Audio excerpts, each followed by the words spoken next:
ওম শান্তি। আপুনি আপোনাৰ মন বুদ্ধিক মস্তিষ্কৰ মধ্যত একাগ্ৰ কৰি ভাবক, মই এটা জ্যোতি বিন্দু স্বৰূপ আত্মা, জিলিকি থকা এটা তৰা। মই সম্পূৰ্ণ পবিত্ৰ, স্বৰাজ্য অধিকাৰী। মোৰ কৰ্মেন্দ্ৰিয়ৰ মালিক। মই আত্মা মোৰ শৰীৰৰ মস্তিষ্কৰ মধ্যত বাস কৰি আছো। মই অনুভৱ কৰিছো মোৰ পৰা শুভ্ৰ প্ৰকাশ ওলাই মোৰ গোটেই শৰীৰত পৰিছে। অনুভৱ হৈছে এইটো যেন তেজ মঙহৰ শৰীৰ নহয়, এটা পোহৰৰ শৰীৰহে। অনুভৱ হৈছে এই শৰীৰটো লাহে লাহে সম্পূৰ্ণ লোপ হৈ গৈছে, মাৰ্জ হৈ গৈছে। মাত্ৰ বাচি আছো পোহৰৰ শৰীৰত। মই আত্মা ফৰিষ্টা ৰূপত, দেৱদূত স্বৰূপত। অনুভৱ হৈছে মই এক সম্পূৰ্ণ পবিত্ৰ ফৰিষ্টা, এক অৱতৰিত ফৰিষ্টা। মই অনুভৱ কৰিছো মই ফৰিষ্টা ওপৰৰ আকাশলৈ উৰি গৈছো। সূৰ্য, চন্দ্ৰ, তৰাগণৰ পাৰ হৈ ওপৰলৈ উৰি উৰি গৈ আছো।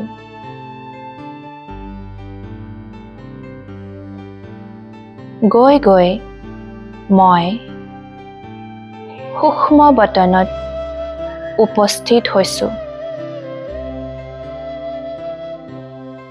সন্মুখত মোৰ বাপ দাদা। তেখেতে মোক মৰম ভৰা মিঠা দৃষ্টি দি আছে।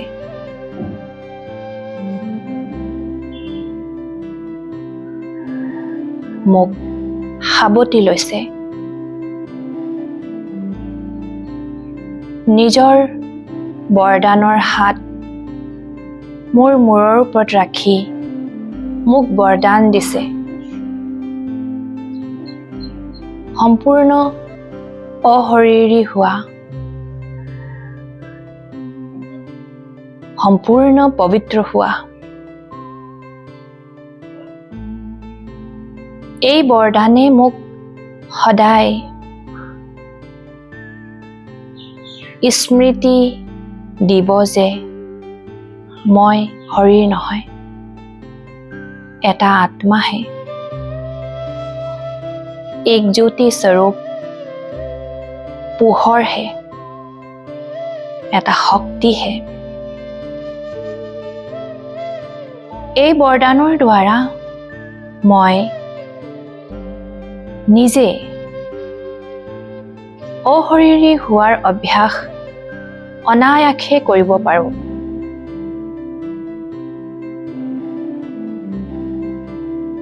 এতিয়া মই আত্মা এই ফৰিষ্টাৰূপী শৰীৰ মাৰ্জ কৰি ওপৰলৈ উৰি গৈছো, পৰম ধামলৈ। উৰি উৰি মই পৰম ধাম পাইছোহি। কেওফালে ৰঙা সোণালী ৰঙৰ পোহৰ।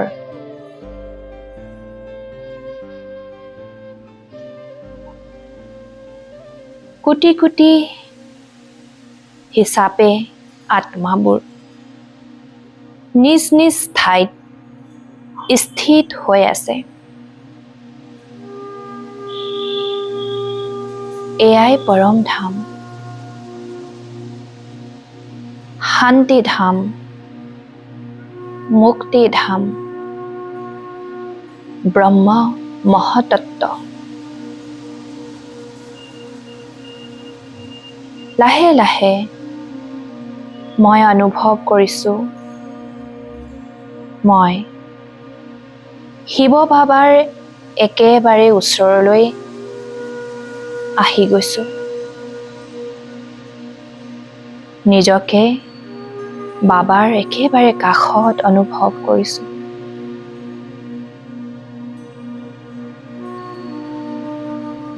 এয়া হৈছে মোৰ বীজৰূপ অৱস্থা, সম্পূৰ্ণ নিৰাকাৰী, সম্পূৰ্ণ মুক্ত অৱস্থা।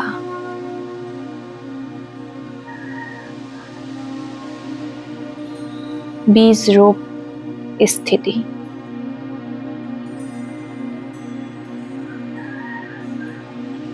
মই অনুভৱ কৰিছোঁ পৰমাত্মা শিৱ বাবাৰ পৰা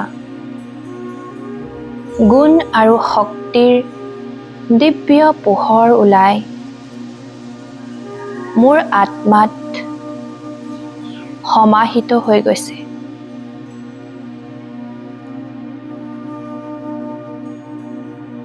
ফোৱাৰাৰ দৰে, পানীৰ ফাউণ্টেনৰ দৰে। এয়া এক সম্পূৰ্ণ পৰম আনন্দৰ স্থিতি, মুক্ত অৱস্থাৰ স্থিতি।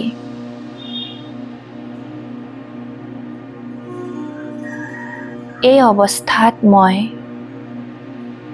সম্পূৰ্ণ একাগ্ৰ হৈ পৰিছোঁ।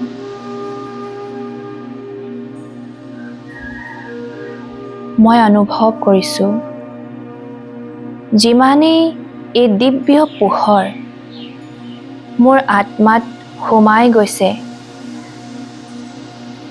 সিমানেই মোৰ জন্ম জন্মান্তৰ বিকৰ্ম বিনাশ হৈ গৈ আছে। আত্মাত লাগি থকা মইলাবোৰ নাইকিয়া হৈ গৈছে আৰু আত্মা পৰিষ্কাৰ হৈ পৰিছে।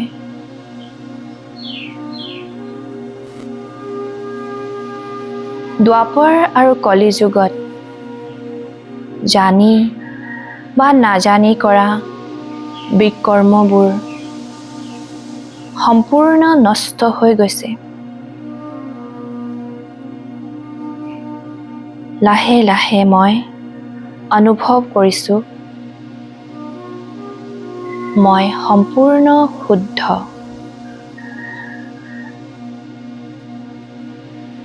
অকণমানো দাগ নথকা হীৰা বনিছোঁ। মই সম্পূৰ্ণ পবিত্ৰ।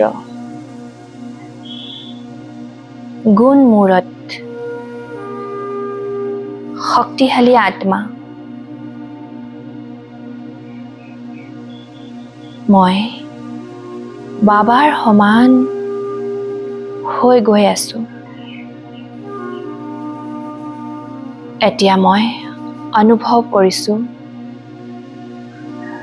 শিৱ বাবাৰ পৰা পোৱা দিব্য পোহৰ বীজৰূপী মোৰ আত্মাৰ পৰা ওলাই তলৰ সংসাৰত পৰিছে। বিশ্বৰ গ্লোবৰ ওপৰত এই পোহৰ বিয়পি পৰিছে। সৃষ্টিৰূপী বৃক্ষজোপাই এই দিব্য পোহৰ অনুভৱ কৰিছে। শক্তিৰ অনুভৱ কৰিছে।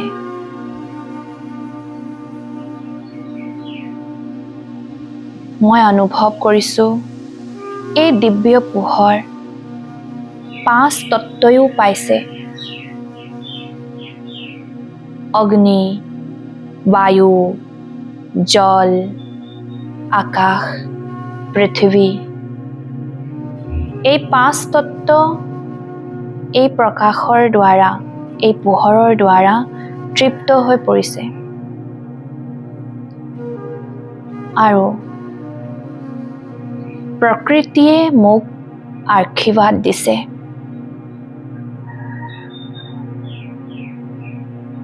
অনুভৱ কৰিছোঁ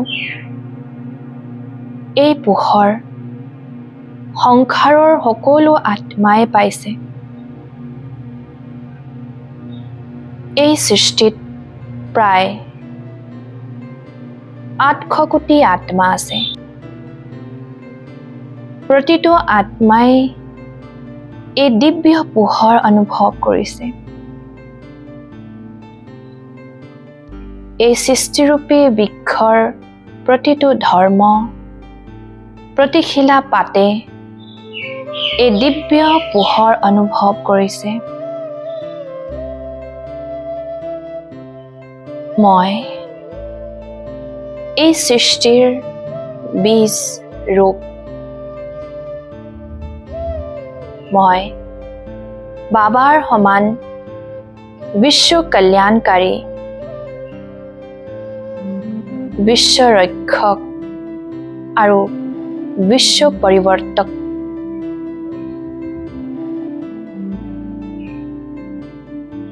মই এই সংসাৰৰ সকলো আত্মাক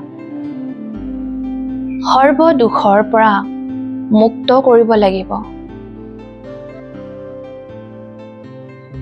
যিমানে আমি বীজৰূপ স্থিতিত স্থিত হৈ অন্য আত্মাক কিৰণ দিম, সিমানে অন্য আত্মাবোৰেও আমাক আশীৰ্বাদ দিব।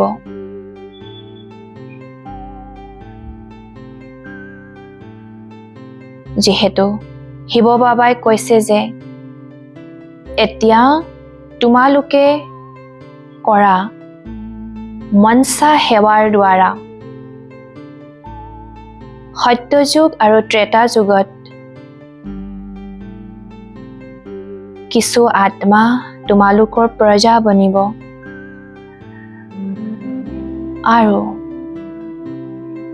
যিবোৰ আত্মা ভিন্ন ভিন্ন ধৰ্মত দ্বাপৰ আৰু কলি যুগত আহিব, সেইবোৰো তোমালোকৰ ভক্ত হ'ব।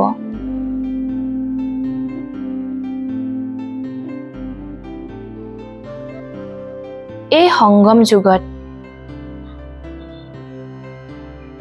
তোমালোকৰ কিৰণৰ দ্বাৰা যিসকল আত্মাই সুখ শান্তি অনুভৱ কৰিছে, প্ৰতিদান স্বৰূপে দ্বাপৰ কলিযুগত তেওঁলোকে তোমালোকৰ মূৰ্তিৰ পূজা কৰিব।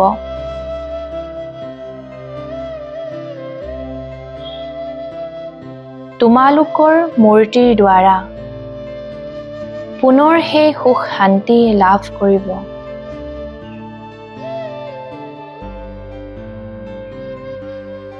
এতিয়া মই আত্মা লাহে লাহে তললৈ নামি গৈছো।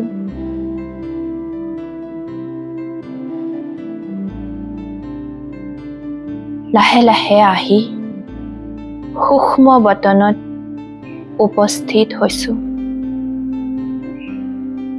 পুনৰ নিজৰ ফৰিষ্টা ৰূপত মই ফৰিষ্টা লাহে লাহে তলৰ সৃষ্টিলৈ নামি গৈছো।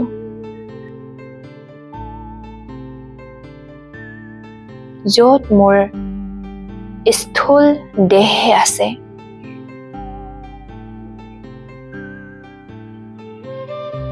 আহি আহি মই মোৰ মস্তক সিংহাসনত উপস্থিত হৈছোঁ।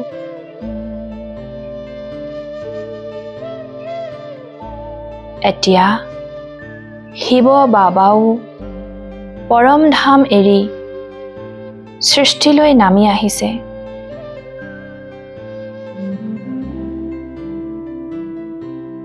জ্যোতি স্বৰূপ শিৱ বাবা মোৰ ছত্ৰছায়া হৈ মোৰ মূৰৰ ওপৰত বিৰাজমান হৈছে।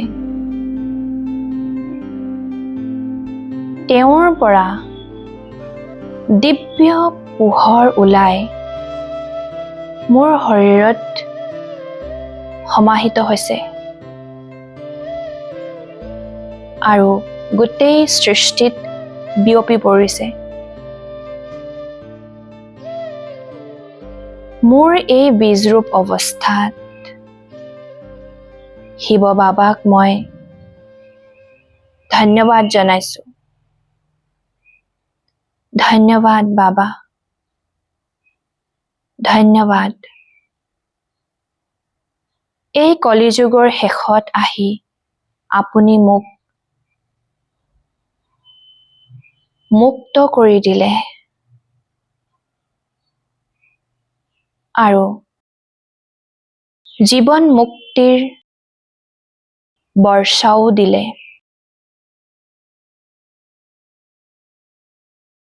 আপুনি মোক আপোনাৰ সহযোগী বনোৱাৰ বাবে ধন্যবাদ বাবা, ধন্যবাদ। ওম শান্তি, ওম শান্তি।